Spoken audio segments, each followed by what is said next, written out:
সবাইকে স্বাগত জানাচ্ছি মিমির রাজ্যে। আমি মিম। প্রয়াত হুমায়ুন আহমেদের লেখা হিমুর হাতে কয়েকটি নীল পদ্ম বইটির আজ তৃতীয় পর্ব পড়ে শোনাচ্ছি।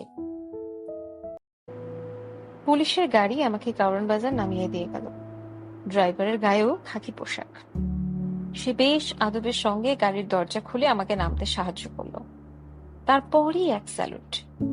আমি অস্বস্তির সঙ্গে চারিদিকে তাকালাম। কেউ দেখে ফেলেছে না তো? পুলিশ আদবের সঙ্গে গাড়ি থেকে নামাচ্ছে, স্যালুট দিচ্ছে, খুবই সন্দেহজনক। রাত প্রায় 2টা। কারো জেগে থাকার কথা না। আন্দোলনের সময় সারাদিন লোকজন ব্যস্ত থাকে, টেনশন ঘটিত ব্যস্ততা। রাত 10টায় ভয়েস অফ আমেরিকার খবর শোনার পর সবার মধ্যে খানিকটা ঝিমঝিম ভাব চলে আসে। আন্দোলনের খবর যত ভয়াবহই হোক, সবাই খুব নিশ্চিন্ত মনে ঘুমোতে চলে যায়। দেশে কোনো আন্দোলন চলছে কিনা তা বোঝার উপায় হলো রাত 12টার পর পথে বের হওয়া। যদি দেখা যায় সব খাঁ খাঁ করছে, তাহলে বুঝতে হবে কোনো আন্দোলন চলছে। পানের দোকানে সন্ধ্যা 7:30টায় ভিড় জমে থাকলেও আন্দোলন হচ্ছে ধরে নেওয়া যায়।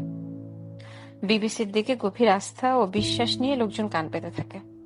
আমার নিজের ধারণা, কোনো এক এপ্রিল ফুলের রাতে বিবিসি যদি মজা করে বলে বাংলাদেশে সরকার পতন হয়েছে, তাহলে সরকারের পতন হয়ে যাবে। দেশের প্রধানমন্ত্রী সরকারি বাড়ি ছেড়ে অতি দ্রুত কোনো আত্মীয়ের বাড়িতে উঠবেন। কেউ কোনো উচ্চবাচ্য করবে না। বাংলাদেশ টিভি থেকে বলা হবে বিবিসির খবর অনুযায়ী বাংলাদেশে গণতান্ত্রিক সরকারের পতন হয়েছে। বর্তমানে ক্ষমতায় কে আছেন তা তারা বলেননি বলে এই বিষয়ে আমরাও কিছু বলতে পারছি না। আমার চারপাশে কেউ ছিল না। একটা কুকুর ছিল। সে পুলিশের গাড়ি দেখে দ্রুত ডাস্টবিনের আড়ালে চলে গেল। যতক্ষণ গাড়ি থেমে রইল ততক্ষণ আর তাকে দেখা গেল না।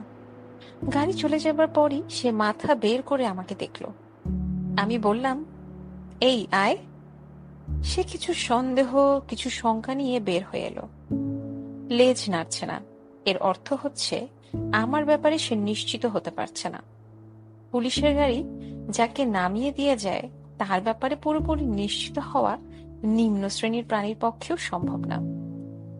কুকুরের সঙ্গে আমি কিছু কথাবার্তা জানলাম। কিরে, তোর খবর কি? রাতে খাওয়া শেষ হয়েছে? কুকুর স্থির চোখে তাকিয়ে আছে, ভাবছে। তুই কি এই দিকেরই? রাতে ঘুমাস কোথায়? এখন লেজ একটু নাড়ল। আমি গলির ভিতর ঢুকবো, একা একা ভয় লাগছে। তুই আমাকে একটু এগিয়ে দে। লেজ ভালো মতো নড়া শুরু হয়েছে, অর্থাৎ আমাকে সে গ্রহণ করেছে বন্ধু হিসেবে। খুঁড়িয়ে খুঁড়িয়ে হাঁটছিস কেন? তোর পায়ে কি হয়েছে? প্রবল লেজ নাড়ার সঙ্গে এইবার সে কুই কুই করলো, অর্থাৎ পায়ে কি সমস্যা সেটা বলল। কুকুরের ভাষা জানা নেই বলে বুঝতে পারলাম না। মনে হয় তার পায়ে কেউ গরম হাতের মার ঢেলে দিয়েছে। গরম মার কিংবা গরম পানি কুকুরের গায়ে ফেলে আমরা বড় আনন্দ পাই।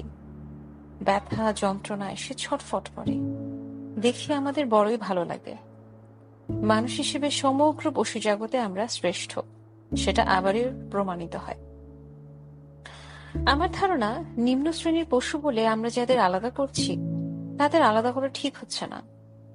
মানুষ হিসেবে আমরা এমন কিছু এগিয়ে নেই। আমাদের বুদ্ধি বেশি বলে আমরা অহংকার করি। ওদের যে বুদ্ধি কম সেটা কে বলল?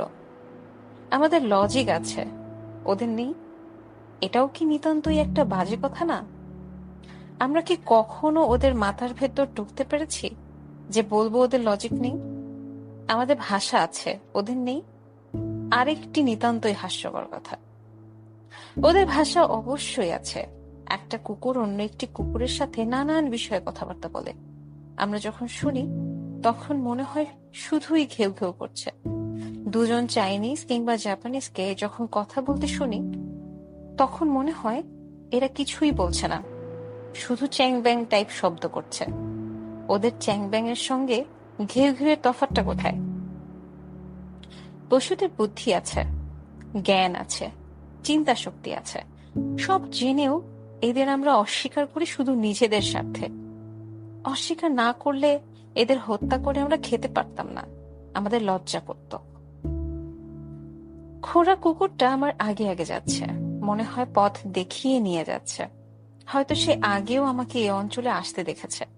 সে মনে করে রেখেছে, সে জানে আমি কোথায় যাব, তাই আগে আগে নিয়ে যাচ্ছে, নয়তো পেছনে পেছনে আসতো। পথে আরো কয়েকটা কুকুর পাওয়া গেল। তারা ঘেউ ঘেউ করে ওঠার আগেই আমার কেকুরটা ঘেউ ঘেউ করলো। হয়তো বলল, ঝামেলা করিস না, আমার চেনা লোক। তারাও ঝামেলা করলো না, মাথা উঁচু করে আমাকে দেখে আবার মাথা নিচু করে ফেললো। আমার কুকুরটা আমার দিকে তাকিয়ে নিচু স্বরে কয়েকবার ঘেউ ঘেউ করলো। এর অর্থ সম্ভবত রাত দুপুরে এভাবে হাঁটাহাঁটি করবে না, দেশের অবস্থা ভালো না, আইন শৃঙ্খলা বলে কিছু নেই। বড় আফসোস, সরকার আর বিরোধী দলে কবে যে মিটমাট হবে। আমি কুকুরের পেছনে পেছনে আসগর সাহেব যে গলিতে থাকেন সেই গলি বের করার চেষ্টা করছি। ব্যাপারটা জটিল। শাখা নদীর উপশাখা থাকে, সেই উপশাখা থেকেও শাখা বের হয়, যাকে বলা চলে উপ উপশাখা। আসগর সাহেবের গলিও তেমনি উপ উপগলি। ঢাকা শহরের সবচেয়ে সরু এবং সবচেয়ে দীর্ঘ গলি। শুধু যে দীর্ঘ গলি তা না, সবচেয়ে দীর্ঘ ডাস্টবিনও। গলির দুপাশের বাসিন্দারা তাদের যাবতীয় আবর্জনা কষ্ট করে দূরে নিয়ে ফেলে না, গলিতেই ঢেলে দেয়। ঢাকা মিউনিসিপ্যালিটি তাতে কিছু মনে করে না। সম্ভবত তাদের খাতায় গলিটির নাম নেই। নাম না থাকাটাও আশ্চর্যের কিছু না, কারণ গলিটার আসলেই কোনো নাম নেই। কোনো একদিন এই গলিতে বিখ্যাত কেউ জন্মাবে, তখন হয়তো নাম হবে। কুখ্যাতদের গলি নাম হলে অবশ্যই এখনই এই গলির নাম রাখা যায় কানা কুদ্দুস লেন। কানা কুদ্দুস কাউরান বাজার এলাকার ত্রাস। মানুষ খুনকে সে মোটামুটি একটা আর্টের পর্যায়ে নিয়ে এসেছে। তার সঙ্গে আমার মোটামুটি ভাব আছে। দিনের বেলা সে বেঙ্গল মোটর নামে মোটর পার্টসের দোকানে বসে থাকে। সে অতি বিনয়ী, আচার ব্যবহার বড়ই মধুর। দেখা হলেই সে আমাকে প্রায় জোর করে চা মোগলাই পরোটা খাওয়ায়। গলিটা আমার খুব প্রিয়, কারণ এই গলিতে রিকশা ঢুকতে পারে না। এখানে সব সময়ই হরতাল। শিশুরা প্রায়ই ইটের স্টাম্প বানিয়ে ক্রিকেট খেলে। এখানে এলেই আমি আগ্রহ নিয়ে তাদের খেলা দেখি। একবার আমি তাদের আম্পায়ার হিসেবেও কাজ করেছি। পক্ষপাত দুষ্টু আম্পায়ারিং এ একটা রেকর্ড সেবার করেছিলাম। বোল্ড আউট হয়ে গেছে, ইটের স্টাম্প বলের ধাক্কায় উড়ে চলে গেছে। আমি তাকিয়ে দেখি শিশু ব্যাটসম্যান ব্যাট হাতে কাঁদো কাঁদো চোখে তাকাচ্ছে আমার দিকে। আমি তখন অবলীলায় কঠিন মুখে বলেছি, নো বল হয়েছে, আউট হয়নি। শিশু ব্যাটসম্যানের চোখে গভীর আনন্দ। ফিল্ডাররা চেঁচামেচি করছে। আমি দিয়েছি ধমক, তোমরা বেশি জানো, আমি ঢাকা লিগের আম্পায়ার। আমার চোখের সামনে নো বল করে পার হয়ে যাবে? তা হবে না। Start the game, no hanky panky. এরা আমার হুকুম মেনে নিয়েছে। বয়স্ক একজন মানুষ তাদের খেলার সঙ্গে যোগ দিয়েছে, এতেই তারা আনন্দিত। বয়স্ক মানুষের ভুল ত্রুটি ক্ষমা সুন্দর চোখে দেখতে হয়। শিশুরা জানে বয়স্ক মানুষেরা ভুল করে, জেনে শুনে ভুল করে। শিশুরাই শুধু জেনে শুনে কোনো ভুল করে না। আসগর সাহেবকে তার বাসায় পাওয়া গেল না। দরজায় মোটা তালা ঝুলছে। এরকম হবার কথা না। আসগর সাহেব রুটিন বাঁধা জীবনযাপন করেন। 9টার আগেই জিপিওতে চলে যান, ফেরেন সন্ধ্যায়। রান্নাবান্না করে খাওয়া দাওয়া শেষ করেন, ঘর থেকে বের হন না। গত 18 বছরে এই রুটিনের ব্যতিক্রম হয়নি। তার নিজের কোনো সংসার নেই। জীবনের একটা পর্যায়ে হয়তো বিয়ে করে সংসার করার কথা ভেবেছেন। এখন ভাবেন না, ভাবার কথাও না। এখন হয়তো মৃত্যুর কথা ভাবেন। একদিন মৃত্যু হবে। যেহেতু সৎ জীবনযাপন করেছেন, সেহেতু মৃত্যুর পর বেহেশত নসিব হবেন। সেখানে সুখের সংসার বাঁধবেন। এই জীবনে যা করা হয়নি, পরের জীবনে তা করা হবে। ভদ্রলোক যে অতি সৎভাবে জীবনযাপন করেছেন তা সত্যি। চিঠি লিখে সামান্য যা রোজগার করেছেন, তার সিংহভাগ দেশে পাঠিয়েছেন। একবেলা খাওয়া অভ্যাস করেছেন, এতে নাকি স্বাস্থ্য ভালো থাকে। স্বাস্থ্য ভালো থাকুক বা না থাকুক, খরচ অবশ্যই বাঁচে। তিনি খরচ বাঁচিয়েছেন বলেই ছোট ভাই বোনদের পড়াশোনা করাতে পেরেছেন। তারা আজ প্রতিষ্ঠিত। এক ভাই সরকারি ডাক্তার, কুড়িগ্রাম সরকারি হাসপাতালের মেডিকেল অফিসার। অন্য ভাই এক কলেজে ইতিহাসের অধ্যাপক। ছোট ভাইরা এখন বড় ভাইয়ের পেশা নিয়ে লজ্জা বোধ করে। তাদের খুব ইচ্ছা বড় ভাই দেশের বাড়িতে গিয়ে স্থায়ী হন। দেশের বাড়ি ভাইরা মিলে ঠিকঠাক করেছে, পুকুর কাটিয়ে মাছ ছেড়েছে, জমি জমাও কিছু কেনা হয়েছে। আসগর সাহেব নিজেও চান গ্রামের বাড়িতে গিয়ে থাকতে। তার বয়স হয়েছে, শরীর নষ্ট হয়েছে, খুবই ক্লান্ত বোধ করেন। বড় ধরনের অসুখ বিসুখও হয়েছে হয়তো, ডাক্তার দেখান না বলে অসুখ ধরা পড়েনি। শরীরের এই অবস্থায় গ্রামের বাড়িতে থাকাটা আসগর সাহেবের জন্য আনন্দের ব্যাপার হবার কথা। ভাই বোনরা তাকে যথেষ্ট পরিমাণ শ্রদ্ধা করে। এই মানুষটি তাদের বড় করার জন্য বিয়ে টিয়ে কিচ্ছু করেননি, সারা জীবন অমানসিক পরিশ্রম করেছেন। এই সত্য তারা সবসময় স্বীকার করে। আলী আসগর দেশে যেতে পারছেন না। বিচিত্র এক ঝামেলায় তিনি ফেঁসে গেছেন। ঝামেলাটা হয়েছে 7 বছর আগে। দিন তারিখ মনে নেই, তবে বৃহস্পতিবার ছিল এটা তার মনে আছে। তিনি তার নিজের জায়গায় টুল বাক্স নিয়ে বসে আছেন। লুঙ্গি ও ফতুয়া পরা এক লোক এসে সামনে উবু হয়ে বসল। সে কিছু টাকা মানি অর্ডার করতে চায়। টাকার পরিমাণ 7,001 টাকা। লোকটা প্রায় অস্পষ্ট স্বরে বিড়বিড় করে বলল, অনেক কষ্ট কইরা টাকাগুলান জমাইছি ভাই সাহেব, পরিবারকে পাঠামো। টাকা কেমনে পাঠায় জানি না, আপনি ব্যবস্থা কইরা দেন, আপনার পায়ে ধরি। বলে সত্যি সত্যি সে তার পা চেপে ধরল। আসগর সাহেব আঁতকে উঠে বললেন, করেন কি? গরিব মানুষ ভাই সাহেব, টাকাগুলান সম্বল, বড় কষ্ট কইরা জমাইছি, কেমনে পাঠামো জানি না। আপনার নাম কি? মনসুর, ব্যবস্থা করে দিচ্ছি, কোনো সমস্যা না। ঠিক মতো নাম ঠিকানা বলেন, কার নামে পাঠাবেন? পরিবারের নামে। পরিবারের নাম কি? জহুরা খাতুন। গ্রাম, পোস্ট অফিস সব বলেন। আচ্ছা দাঁড়ান, মানি অর্ডার ফর্ম আগে নিয়ে আসি।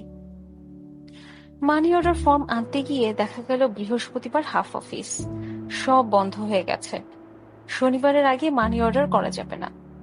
আসগর সাহেব বললেন, ভাই আপনি শনিবার সকাল 10টার মধ্যে চলে আসবেন, আমি মানি অর্ডার করে দেব। কোনো টাকা লাগবে না, বিনা টাকায় করব। চা খাবেন? চা খান। লোকটা চা খেলো। তার মনে হয় কিছু সমস্যা আছে। চা খেতে খেতে কিছুক্ষণ কাঁদলো। চলে যাবার সময় আসগর সাহেবকে অবাক করে দিয়ে বলল, ভাইজান টাকাগুলান সাথে নিয়ে যাব না, আমার অসুবিধা আছে, আপনার কাছে থাও, আমি শনিবারে আসমো। আসগর সাহেব বিস্মিত হয়ে বললেন, আমার কাছে টাকা রেখে যাবেন? এতগুলি টাকা? লোকটা আগের মতোই অস্পষ্ট গলায় বিড়বিড় করে বলল, জি ভাইজান, কোনো উপায় নাই, গরিবের বহুত কষ্টের টাকা, আপনার হাতে দিয়ে গেলাম ভাইজান, আমি শনিবারে আসমো। লোকটা আর আসেনি। আসগর সাহেব 7,000 টাকা নিয়ে অপেক্ষা করছেন। লোকটা আসছে না বলে তিনি দায়মুক্ত হয়ে দেশের বাড়িতে যেতে পারছেন না। সম্পূর্ণ অকারণে তিনি অন্যের সমস্যায় জড়িয়ে পড়েছেন। কিছু কিছু মানুষ থাকে যাদের নিজেদের তেমন কোনো সমস্যা থাকে না, তারা নিজের সঙ্গে সম্পর্কবিহীন অদ্ভুত সব সমস্যায় জড়িয়ে পড়ে। নিজেকে কিছুতেই অন্যের সমস্যা থেকে মুক্ত করতে পারে না, হাজার চেষ্টা করেও না। আসগর সাহেবের ঘর দোতলায়। একতলায় দর্জির একটা দোকান। দর্জির নাম বজরুল মিয়া। বজরুল মিয়া পরিবার নিয়ে দোতলায় থাকেন। তিনি তার একটা ঘর সাবলেট দিয়েছেন আলী আসগরকে। রাত 2:30 বাজে। এই সময় বজরুল মিয়াকে ডেকে তুলে আসগর সাহেব সম্পর্কে কিছু জিজ্ঞেস করা ঠিক হবে কিনা বুঝতে পারছি না। বজরুল মিয়া অবশ্যই এমনিতে খুব মাই ডিয়ার ধরনের লোক, বয়স 50-এর উপরে, ছোটখাটো হাসি খুশি মানুষ।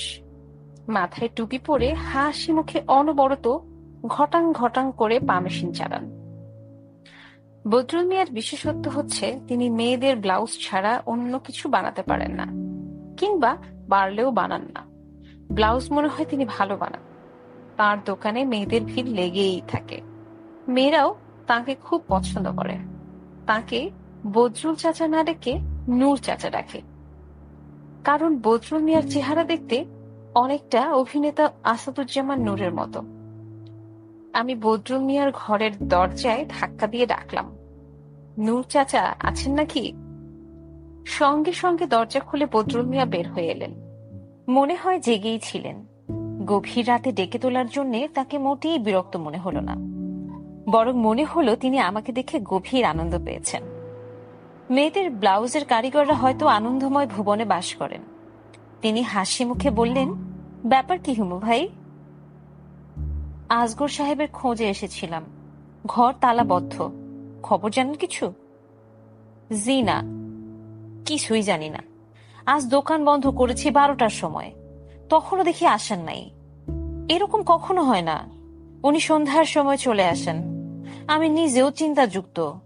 দেশের অবস্থা ভালো না, আবার দিয়েছে হরতাল। 12টার সময় দোকান বন্ধ করেছেন? আপনার কাজের চাপ মনে হয় খুব বেশি।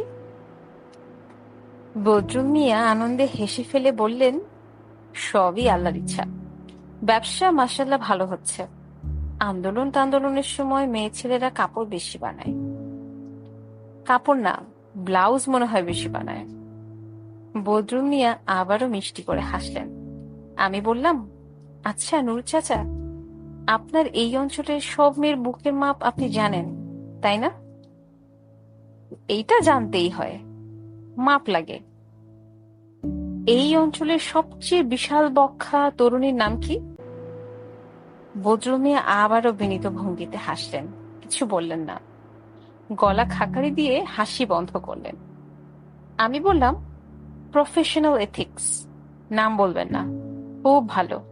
নূর চাচা, যাই। আসগর ভাইকে কিছু বলতে হবে? জি না, কিছু বলতে হবে না। একটু সাবধানে যাবেন হেমু ভাই, সময় খারাপ। গত রাত 3টার দিকে একটা মার্ডার হয়েছে। কানা কুদ্দুসের কাজ। মাথা কেটে নিয়ে গেছে, শুধু বডি ফেলে গেছে। কানা কুদ্দুস আমাকে বোধহয় মার্ডার করবে না। যাই, কেমন? এত রাতে ঘুম ভাঙালাম, কিছু মনে করবেন না।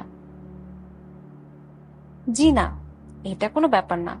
জেগেই ছিলাম, তাহাজ্জুদের নামাজ পড়ছিলাম। সময় তো ভাই হয়ে এসেছে, আল্লাহ পাকের সামনে দাঁড়াবো। কি বলবো এই নিয়ে চিন্তাযুক্ত থাকি। তাহাজ্জুদের নামাজ পড়ে ওনার দরবারে কান্নাকাটি করি। গলিতে নেমে দেখি কুকুরটা আমার জন্য অপেক্ষা করছে। আমাকে দেখে গম্ভীর ভঙ্গিতে উঠে দাঁড়ালো। সে আমাকে নিয়ে এসেছে, কাজেই নিয়ে যাওয়ার দায়িত্ব বোধ করছে। আমি কুকুরটাকে বললাম, চল যাই। যার খোঁজে এসেছিলাম তাকে পাওয়া গেল না। সে চিন্তিত ভঙ্গিতে মাথা নাড়ল।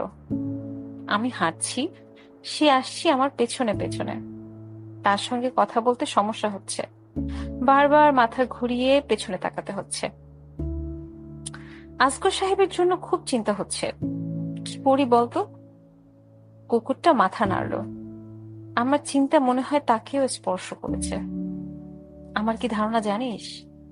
আমার ধারণা তিনিও আমার মতো পুলিশের হাতে ধরা খেয়েছেন। 0 পয়েন্ট জায়গাটা হচ্ছে গন্ডগোলের আখড়া। বের হয়েছে আর পুলিশ ধরেছে। নাভির 1 ইঞ্চি উপরে রোলারের গুতা খেয়ে পুলিশ হাজতে হাত পা এলিয়ে মনে হয় পড়ে আছেন। তোর কি মনে হয়?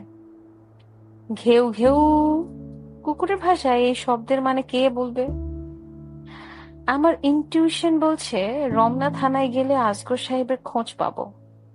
তবে যেতে ভয় লাগছে। প্রথমবার ভাগ্য গুণে ছাড়া পেয়েছি, আবার পাবো কিনা কে জানে। অন্যের ব্যাপারে আমার ইনটিউশন কাজ করে, নিজের ব্যাপারে কাজ করে না। এই হচ্ছে সমস্যা, বুঝলি? কুকুরটা আমাকে বড় রাস্তা পর্যন্ত এগিয়ে দিল। আমি তার গায়ে হাত দিয়ে আদর করলাম। বললাম, আজ যাই, পরে একদিন তোর জন্য খাবার নিয়ে আসবো। কাবাব হাউসের ভালো কাবাব। শিক কাবাব আর নান রুটি। তুই ভালো থাকিস। খোঁড়া পানি এত হাঁটাহাঁটি করিস না, পাটার রেস্ট দরকার। আমি রওনা দিয়েছি রমনা থানার দিকে। কুকুরটা মূর্তির মতো দাঁড়িয়ে আছে। আমাকে যতক্ষণ দেখা যাবে ততক্ষণই সে দাঁড়িয়ে থাকবে। যেতে যেতে মারিয়ার কথা কি ভাববো? অফ করা সুইচ অন করে দেব? একটা ইন্টারেস্টিং চিঠি মেয়েটা লিখেছিল, সাংকেতিক ভাষায় চিঠি। কিছুতেই তার অর্থ বের করতে পারি না। দিনের পর দিন কাগজটা চোখের সামনে মেলে ধরে বসে থাকি। শেষে এমন হলো, অক্ষরগুলি মাথায় গেঁথে গেল। মস্তিষ্কের নিউরন একটা স্পেশাল ফাইল খুলে সেই ফাইলে চিঠি জমা করে রাখলো। ফাইল খুলে চিঠিটা কি দেখবো? দেখা যেতে পারে। এই সাংকেতিক চিঠির পাঠ উদ্ধার করে আমার ফুফাতো ভাই বাদল। তার সময় লাগে 3 মিনিটের মতো। ওই প্রসঙ্গে ভাবতে ইচ্ছে করছে না। আমি মাথার সবকটা সুইচ অফ করে দিলাম। প্রচন্ড খিদে লেগেছে। দুপুরে কি কিছু খেয়েছি? না, দুপুরে খাওয়া হয়নি। খাওয়া দাওয়ার ব্যাপারটা আমার এখন অনিশ্চিত হয়ে পড়ছে। টাকা পয়সা খুব সমস্যা যাচ্ছে। বড় ফুপা, বাদলের বাবা, আগে প্রতি মাসে 1000 টাকা দিতেন। এই শর্তে দিতেন যে আমি বাদলের সঙ্গে দেখা করব না। আমার প্রচন্ড রকম দূষিত সম্মোহনী ক্ষমতা থেকে বাদল রক্ষা পাবে। আমি শর্ত মেনে দূরে দূরে আছি। মাস শেষে ফুপার অফিস থেকে টাকা নিয়ে আসি। গত 2 মাস হলো ফুপা টাকা দেওয়া বন্ধ করেছেন। শেষবার টাকা আনতে গেলাম, ফুপা চিবিয়ে চিবিয়ে বললেন, মাই ডিয়ার ইয়াং ম্যান, তুমি ভিক্ষা করে জীবিকা নির্বাহ করছো, কাজটা কি ভালো হচ্ছে?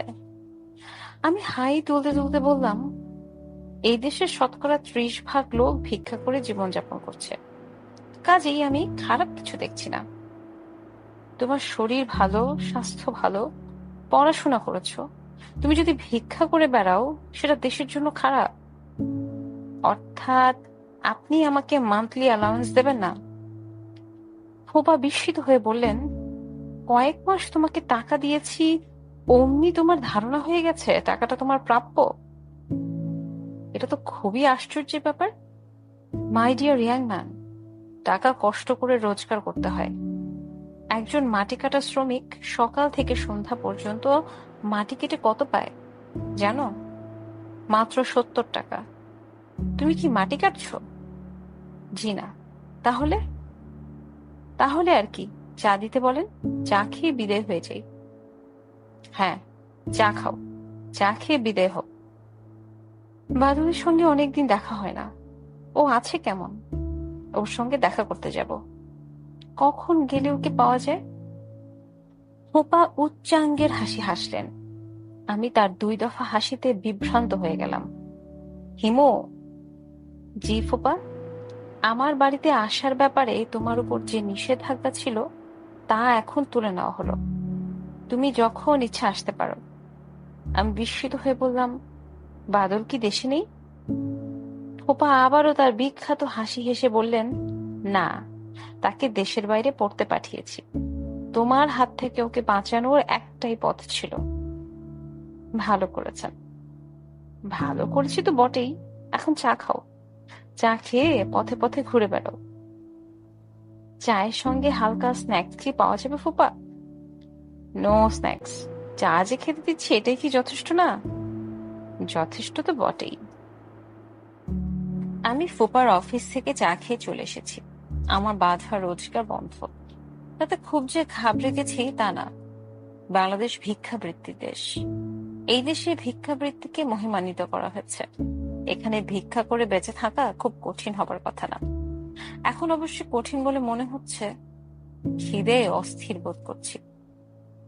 ভোরবেলা হাঁটতে হাঁটতে মারিয়াদের বাড়িতে উপস্থিত হলে তারা সকালের নাস্তা অবশ্যই খাওয়াবে। English breakfast. প্রথমে আধা গ্লাস কমলার রস।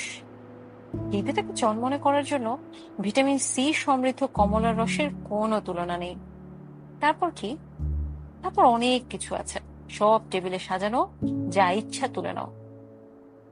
পাউরুটি স্লাইস, পাশে মাখনের বাটিতে মাখন, মাখন কাটা ছুরি, মার্মালেডের বোতল, অনেক পাউরুটি স্লাইসে পুরু করে মাখন দিয়ে তার উপরে হালকা মার্মালেড ছড়িয়ে দিন। ডিম সিদ্ধ, হাফ বয়েলড। ডিম সিদ্ধের সঙ্গে আছে গোলমরিচ গুঁড়া ও লবণ। ডিম ভাঙতেই ভেতর থেকে গরম ভাপ উঠবে, হলদে কুসুম গড়িয়ে পড়তে শুরু করবে। তখন তার উপর ছিটিয়ে দিতে হবে গোলমরিচ ও লবণ। গোশত ভাজা, ইংরেজিটার নাম যেন কি, সসেজ, ফ্রাইড সসেজ, আগুন গরম সসেজ। খাবার নিয়ম হলো 1 টুকরা গোশত ভাজা, 1 চুমুক ব্ল্যাক কফি। তাড়াহুড়া কিছু নেই। ফাঁকে ফাঁকে খবরের কাগজ পড়ে যেতে পারে, সব পড়ার দরকার নেই, শুধু হেডলাইন। আচ্ছা, এইসব কি? আমি কি পাগল টাগল হয়ে যাচ্ছি? আমি না একজন মহাপুরুষ টাইপ মানুষ? হাতের মতো অতি স্থূল একটা ব্যাপার আমাকে অভিভূত করে রাখবে? তা কি করে হয়? হিরোজ ওয়েলকাম বলে একটা বাক্য আছে। মহান বীর যুদ্ধ জয়ের পর দেশে ফিরলে যা হয়, আনন্দ উল্লাস, আতশবাজি পোড়ানো, গণসঙ্গীত। থানায় পা দেয়া মাত্র হিরোজ ওয়েলকাম বাক্যটি আমার মাথায় এলো। আমাকে নিয়ে হইচই পড়ে গেল। সেন্ট্রির সেপাই একটা বিকট চিৎকার দিল, আরে হিমু ভাইয়া! আমি গেলাম হকচকিয়ে। থানার সবাই ছুটে এলেন। সেকেন্ড অফিসার একগাল হেসে বললেন, স্যার কেমন আছেন? ওসি সাহেব আমাকে হাত ধরে বসাতে বসাতে বললেন, ভাই সাহেব আরাম করে বসুন তো। আপনি আমাদের যা দুশ্চিন্তায় ফেলেছিলেন, কাউরান বাজারে যেখানে আপনাকে নামিয়ে দিয়েছে সেখানে 2 বার জিপ পাঠিয়েছি আপনার খোঁজে। আমি হতভম্ব হয়ে বললাম, ব্যাপার কি? ব্যাপারটা যে কি সে তো আপনি বলবেন। আপনি যে এরকম গুরুত্বপূর্ণ মানুষ তা তো বুঝিনি। মানুষের কপালে তো লেখা থাকে না সে কে। লেখা থাকলে পুলিশের জন্য ভালো হতো। কপালের লেখা দেখে হাজতে ঢুকাতাম, লেখা দেখে চা কফি খাইয়ে স্যালুট করে বাসায় পৌঁছে দিতাম। ভাই, আমি অতি নগণ্য এক হিমু। আপনি নগণ্য হলে আমাদের এই অবস্থা? কি অবস্থা? একেবারে বেড়াছাড়া অবস্থা।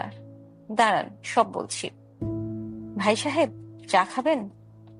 ওই আকবর, হিমু ভাইয়ারে চা দে। তারপর ভাই সাহেব শুনেন কি ব্যাপার।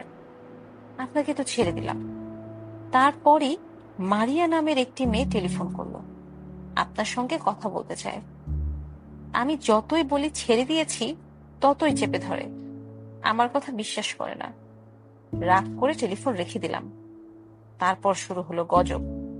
কি গজব! একের পর এক টেলিফোন আসা শুরু হলো। ডিআইজি, এআইজি, সবশেষে আইজি সাহেব নিজে।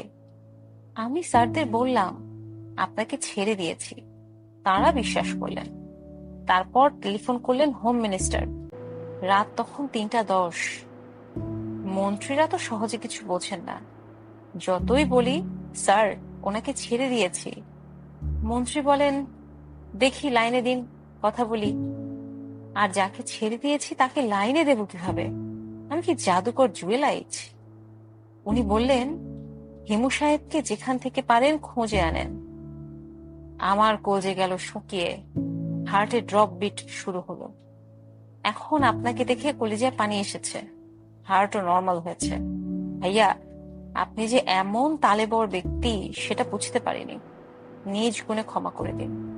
পায়ের ধুলাও কিছু দিয়ে দিবেন, বোতল ভরে থানার ফাইলে ক্যাবিনেটে রেখে দেব। এখন হিমু ভাইয়া আপনার টেলিফোনটা হাতে নিন। যাদের নাম বললাম এক এক করে তাদের সবাইকে টেলিফোন করে জানান যে আপনি আছেন। আপনার মধুর কণ্ঠস্বর শুনিয়ে ওদের শান্ত করুন। ওনারা বড়ই অশান্ত। এদের কাউকেই আমি চিনি না। আপনি এদের চেনেন না, আর এরা আমার জান পানি করে দেবে তা তো হবে না ভাইয়া। নাচতে নেমেছেন আর এখন ঘোমটা দিতে পারবেন না। আপনি মারিয়াকে টেলিফোন করুন, তার কাছ থেকে নাম্বার নিয়ে অন্যদের টেলিফোন ধরুন। আকবর চা নিয়ে এসেছে। ওসি সাহেব আকবরের কাছ থেকে চায়ের কাপ নিয়ে আমার সামনে রাখলেন।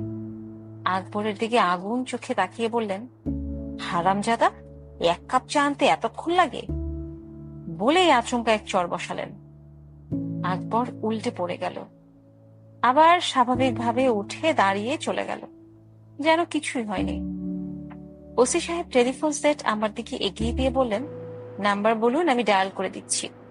ডায়াল করতে আপনার কষ্ট হবে, আপনাকে কষ্ট দিতে চাই না। নাম্বার হচ্ছে ৮ আমি তুমি আমি তুমি আমরা, এর মানে ৮-১২-১২৩। ভাই, আপনার কাণ্ড কারখানা কিছুই বুঝতে পারছি না, বুঝতে চাচ্ছিও না। আপনি নিজেই টেলিফোন করুন। বুঝলেন হিমু ভাইয়া, আমি প্রতিজ্ঞা করেছি যতদিন পুলিশে চাকরি করব ততদিন হলুদ পঞ্জাবি পরা কাউকে ধরবো না, মার্ডার কেসের আসামি হলেও না। মারিয়া জেগেই ছিল। আমি তাকে জানালাম যে আমাকে নিয়ে দুশ্চিন্তার কারণ নেই, আমি ছাড়া পেয়েছি এবং ভালো আছি। মারিয়া বলল, আপনাকে নিয়ে দুশ্চিন্তা করছি? কে বলল? আপনাকে নিয়ে দুশ্চিন্তা করছি না। অকারণে দুশ্চিন্তাগ্রস্ত হবার মেয়ে আমি না। বাবা দুশ্চিন্তা করছেন। আমার কাছ থেকে আপনার গ্রেপ্তারের কথা শুনে তিনি অস্থির হয়ে পড়লেন। তারপর শুরু করলেন টেলিফোন। আসাদুল্লাহ সাহেব কেমন আছেন? ভালো আছেন। টেলিফোন রাখি? তুই রেগে আছিস কেন? আপনাকে অসংখ্যবার বলেছি তুই করবেন না। আচ্ছা, করবো না। তুমি এত রাত পর্যন্ত জেগে আছো কেন? হিমু ভাই, আপনি অকারণে কথা বলছেন। তোমার বাবা কি জেগে আছেন? হ্যাঁ, জেগে আছেন। বাবা রাতে ঘুমোতে পারেন না। আপনি কি বাবার সঙ্গে কথা বলবেন? না। বাবা আপনার সঙ্গে কথা বলার জন্য এত ব্যস্ত, আপনি তার সঙ্গে সামান্য কথা বলতে আগ্রহী না। মরিয়ম, ব্যাপারটা হলো কি, ভুল হয়ে গেছে। ভুল তো হয়েছেই। আপনি একের পর এক ভুল করবেন, তারপর সেই ভুলটা শুদ্ধ হিসেবে দেখাবার একবার চেষ্টা করবেন। সেটা কি ঠিক? কি ভুল করলাম? যখন আপনাকে আমাদের খুব বেশি প্রয়োজন হয়েছিল, তখন আপনি ঠিক করলেন আমাদের বাসায় আর আসবেন না। বাবা আপনাকে এত পছন্দ করেন, তিনি অসুস্থ হয়ে পড়ে আছেন, আপনার কথা বলেন, কিন্তু আপনার খোঁজ নেই। যাতে আমরা আপনার খোঁজ না পাই তার জন্য আগের ঠিকানা পর্যন্ত পাল্টে ফেলেন। মারিয়া, তোমাদের হাত থেকে বাঁচার জন্য ঠিকানা পাল্টাইনি। আমার অভ্যাস হচ্ছে ২ দিন পর পর জায়গা বদল করা। মানুষ গাছের মতো, এক জায়গায় কিছুদিন থাকলেই শিকড় গজিয়ে যায়। আমি চাই না আমার শিকড় গজাক। হিমু ভাই, হাত জোর করে আপনাকে একটা অনুরোধ করছি, দয়া করে আমার সঙ্গে ফিলোসফি করার চেষ্টা করবেন না। আপনি আমাদের বাসায় আসা বন্ধ করেছিলেন কারণ আমি আপনাকে একটা চিঠি দিয়েছিলাম। তখন তখন আমার বয়স ছিল কম, ১৫ বছর। ১৫ বছরের একটি কিশোরী তো ভুল করবেই। মেয়েরা তাদের জীবনের সবচেয়ে বড় ভুল করলেও অ্যাডোলেসেন্স পিরিয়ডে করে। আমিও করেছি। ভুল বলছো কেন? তখন যা করেছিলে হয়তো ঠিকই করেছিলে, এখন ভুল মনে হচ্ছে। আমি জানতাম একদিন তোমার এরকম মনে হবে। জানতেন বলেই আমার চিঠির জবাব দেননি। মারিয়া, তোমাকে বলেছি চিঠির পাঠোদ্ধার আমি করতে পারিনি। আবার মিথ্যা বলছেন? পুরোপুরি মিথ্যা না, ৫০ ভাগ মিথ্যা। আমি আবার ১০০ ভাগ মিথ্যা বলতে পারি না। সবসময় মিথ্যের সঙ্গে সত্যি মিশিয়ে দিই। আমি কিছুই বুঝতে পারছি না মিথ্যে কতটুকু আর সত্যি কতটুকু। আমি পাঠোদ্ধার করতে পারিনি, এটা সত্য, তবে বাদল পেরেছে। বাদল কে? আমার ফুফাতো ভাই, আমার মহাভক্ত, আমার শিষ্য বলা যেতে পারে। আপনি আমার চিঠি দুনিয়ার সবাইকে দেখিয়ে বেরিয়েছেন? সবাই না, শুধু বাদলকে দিয়েছিলাম। সে সঙ্গে সঙ্গে অর্থ বের করে ফেলল। তখন আর চিঠিটা পড়তে আমার ইচ্ছা করলো না। কাজেই অর্থ বের করার পরেও আমি চিঠি পড়িনি। আপনি চিঠি পড়েননি? না। কি লিখেছিলাম জানতে আগ্রহী হইনি?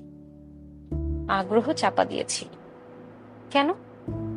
কারণটা হলো, থাক, কারণটা শুনতে চাই না। মারিয়া হঠাৎ করে বলল, এখন আমার ঘুম পাচ্ছে, আমি টেলিফোন রাখলাম। ভালো কথা, আপনার ঠিকানা বলুন, লিখে নেই। আর শুনুন, মা আপনাকে হাত দেখাতে চান। একদিন এসে মার হাতটা দেখে দিন। আমি ঠিকানা বললাম। সে টেলিফোন রাখল। আমি ওসি সাহেবের দিকে তাকিয়ে হাসলাম।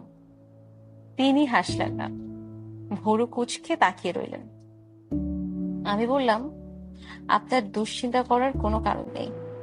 ভালো কথা, আপনাদের হাজতে আলী আসগর বলে কি কেউ আছে? বেচারার কোনো খোঁজ পাওয়া যাচ্ছে না। ওসি সাহেব সেকেন্ড অফিসারের দিকে তাকিয়ে বললেন, হিমু ভাইয়াকে হাজতে নিয়ে যান, উনি নিজে দেখুক। আসগর ফাসগর যাকেই পান নিয়ে বাড়ি চলে যান। আসগর সাহেব হাজতে ছিলেন। মনে হলো নাভির 1 ইঞ্চি ওপরের রোলারের গোতা খেয়েছেন, সোজা হয়ে দাঁড়াতে পারছেন না। আমি তাকে ছাড়িয়ে নিয়ে চলে এলাম। পুলিশের জিপ থাকলে এবারও হয়তো জিপে করে আমাদের পৌঁছাতো। জিপ ছিল না। সকাল হয়ে আসছে, পিকেটাররা বের হবে, আগামী দিনের হরতাল জম্পেশ করা হবে। পুলিশের ব্যস্ততা সীমাহীন। আমরা হেঁটে হেঁটে যাচ্ছি। আসগর সাহেব হাঁটতে পারছেন না। আমি বললাম, রোলারের গোতা খেয়েছেন? আসগর সাহেব কিছু বললেন না। বলবেন না তাও জানি, কিছু মানুষ আছে অন্যের সমস্যায় জড়িয়ে যায়, কিন্তু নিজের সমস্যা আড়াল করে রাখে। হিমু ভাই। জি। একটু বসবো? শরীর খারাপ লাগছে? হুম। আমি তাকে সাবধানে ফুটপাতের উপর বসালাম। তিনি সঙ্গে সঙ্গে বমি করলেন, রক্ত বমি। আসগর সাহেব। জি। আপনার অবস্থা তো মনে হয় সুবিধার না। জি। চলুন আপনাকে হাসপাতালে নিয়ে যাই, বাসায় গিয়ে লাভ নেই। নেবেন কিভাবে? উঠে দাঁড়াতে পারছি না। একটা কিছু ব্যবস্থা হবেই। ব্যবস্থা না হওয়া পর্যন্ত আসুন বসে থাকি, নাকি শোবেন? জি আচ্ছা। আমি তাকে ফুটপাতে শুইয়ে দিলাম। মাথার নিচে ইট জাতীয় কিছু দিতে পারলে ভালো হতো। ইট দেখছি না। হিমু ভাই। জি। রাজনীতিবিদরা সাধারণ মানুষদের কষ্ট দিতে এত ভালোবাসে কি জন্য? তারা রাজনীতি করেন, আমরা কষ্ট পাই, এর কারণ কি? রাজনীতি হলো রাজাদের ব্যাপার, বোধহয় এই জন্যেই। রাজনীতি বাদ দিয়ে তারা যখন জননীতি করবেন, তখন আর আমাদের কষ্ট হবে না। এরকম কি কখনো হবে? বুঝতে পারছি না। হবার তো কথা। মেঘের আড়ালে সূর্য থাকে। সূর্য কি আছে? সূর্য নিশ্চয়ই আছে, মেঘ সরে গেলেই দেখা যাবে। মেঘ যদি অনেক বেশি সময় থাকে তাহলে কিন্তু একসময় সূর্য ডুবে যায়। তখন মেঘ কেটে গেলেও সূর্যকে আর পাওয়া যায় না। আমি শঙ্কিত বোধ করছি। ভয়াবহ ধরনের অসুস্থ মানুষেরা হঠাৎ দার্শনিক হয়ে ওঠে। ব্রেইনে অক্সিজেনের অভাব হয়। অক্সিজেন ডিপ্রাইভেশন ঘটিত সমস্যা দেখা দিতে থাকে। উচ্চ স্তরের ফিলোসফি আসলে মস্তিষ্কে অক্সিজেনের ঘাটতিজনিত সমস্যা। আসগর সাহেবকে দ্রুত হাসপাতালে নেবার ব্যবস্থা করতে হবে। রিক্সা, ভ্যান গাড়ি কিছুই দেখছি না। শেষ পর্যন্ত ব্যবস্থা হলো। মাটি কাটা কুলি একজন পাওয়া গেল। সে কাঁধে করে রোগীকে হাসপাতালে নিয়ে যাবে, বিনিময়ে তাকে 50 টাকা দিতে হবে। আসগর সাহেব মানুষের কাঁধে চড়তে লজ্জা পাচ্ছেন। আমি বললাম, লজ্জার কিছু নেই, হাসি মুখে কাঁধে চেপে বসুন। চিরকালই মানুষ মানুষের কাঁধে চেপেছে। একটা ঘোড়া আর একটা ঘোড়াকে কাঁধে নিয়ে চলে না, মানুষ চলে। সৃষ্টির সেরা জীবদের কাণ্ড কারখানাও সেরা।